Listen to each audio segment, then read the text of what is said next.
どうも皆さんこんにちは。今日はこちらソニー ZV-1 の話です。私これ今年の3月の中旬ぐらいに買ったんですけど、約2ヶ月使ってみての感想を今日は話していこうと思います。これね、もちろんいいところはたくさんあるんですけど、今日はその逆のちょっといまいちかなと思った点をお話ししていこうと思います。ほとんどは操作関連の話です。操作ボタンとか操作ダイヤルが全般的にちょっと使いづらいなと感じています。電源ボタンを押してから今シャッターを押せますっていう状態になるまでのほんの 1,2 秒の話なので、そこに遅さを感じている人ってね、そんなに多くはないと思うんですけど、普段他のもっと起動スピードの速いカメラを使っているものからすると、ちょっとねこの起動スピード遅く感じます。ちなみにこれ私が6年ぐらい前に買ったキヤノンのコンデジなんですけど、こっちの方が起動スピード速いんですよ。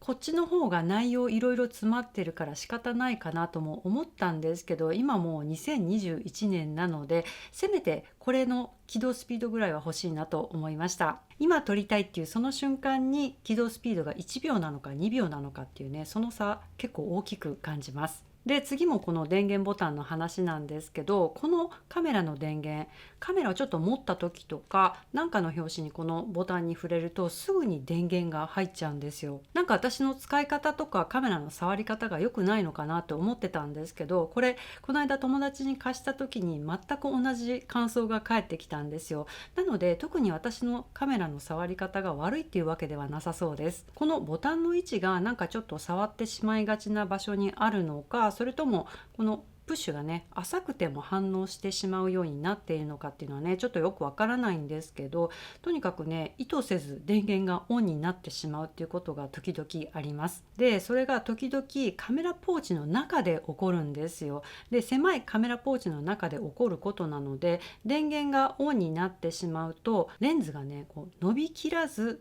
縮みきらずっていう行ったり来たりの状態が繰り返されていて、カメラ本体がすごく熱くなっていたり、それから電池の消耗がね激しかったりとか、そういうアクシデントがあります。で次この後ろのダイヤルなんですけど、これもねちょっと触っただけでくるくるくるくるずれちゃうんですよ。多分このダイヤルの位置がカメラの角に近くてすぐにね指に触れてしまう位置にあるっていうのが原因だとは思うんですけど、女性の指の太さでこれだけ当たってしまうということで、もっと指の太い人の場合はもっとねガンガンに当たっちゃってるんじゃないかなと思います。このダイヤルを回すことでカメラの設定を変えることができるんですけど、本当にちょっと触れただけですぐにダイヤルがずれちゃうんですよ。なので意図せずカメラの設定が変わってしまっているっていうことがよくあります。例えば自撮り撮影をするときにカメラをこんな感じで構えると、スクリーンが私から向かって右側に来るんですよ。なので必然的にカメラは左手で構えることになります。私動画は基本的にシャッタースピード優先モードで撮るんですけど、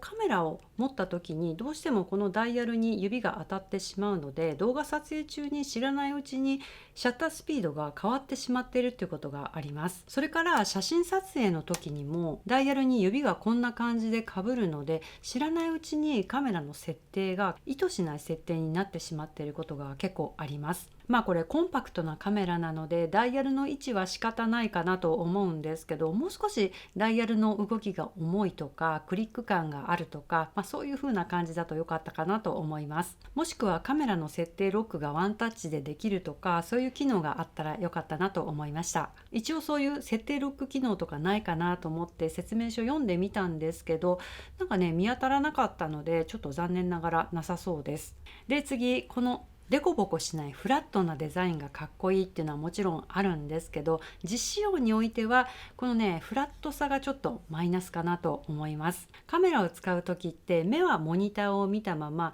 指の感覚だけでボタンの操作をすることって結構ありますよね。そういう時にボタンはデコボコしている方が指の感覚だけでボタンの位置を確認できるので、このねフラットなボタンっていうのはちょっと使いづらいなと感じました。あとモード切り替えに手間がかかるっていうのと、そのモード切り替え表示画面がすごく見づらいです。モード切り替えの物理ボタンがないので、モード切り替えするにはこのモードボタンを1回押して、その後画面を見ながらダイヤルを回してモードを選択するっていう2段階回のステップが必要なんですよ。モード切り替えを頻繁にする私にとってはちょっとねこの2ステップっていうのが負担です。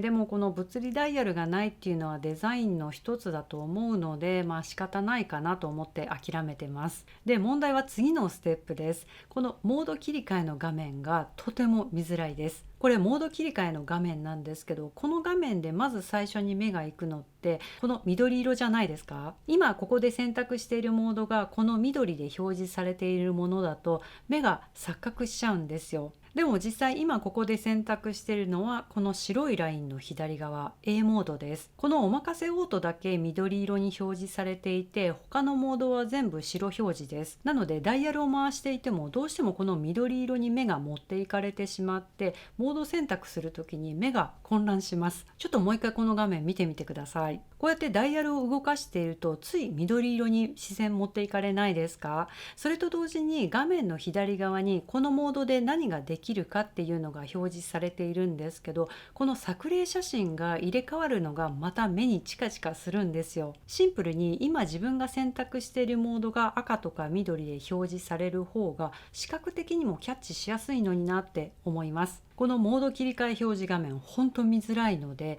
ファームアップとかで直ってくれないかなって期待してます。あとはこんな機能あったらよかったなと思ったのが画角のステップ変化です。このカメラ 35mm 換算で 24mm から 70mm までいけるんですけど、 24mm、28mm、35mm、50mm、70mm っていうそういうちょっと区切りのいい画角のところでステップ変化できると私にとってねちょっと使いやすかったかなと思います。今日は 28mm 縛りで撮ろうとか、今日は 50mm だけで遊んでみようかなっていう時もあるので、そういう使い方ができるといいかなと思いました。このカメラは動画向きの機材ではあるんですけど、もちろん写真も撮れます。でレンズがね F1.8 から F2.8 のレンズということで、写真撮影に使わない手はないですよね。なのでそういう写真向きの機能もあると嬉しいです。この他にも手ブレ補正をして動画を撮ると画角がぐっと狭くなってしまうっていう問題があるんですけど、それについては前の動画でお話ししているので今回は触れませんでした。その画角が狭くなってしまうっていう問題についてはこちらで紹介しているアイテムを使うと問題解消することができるので、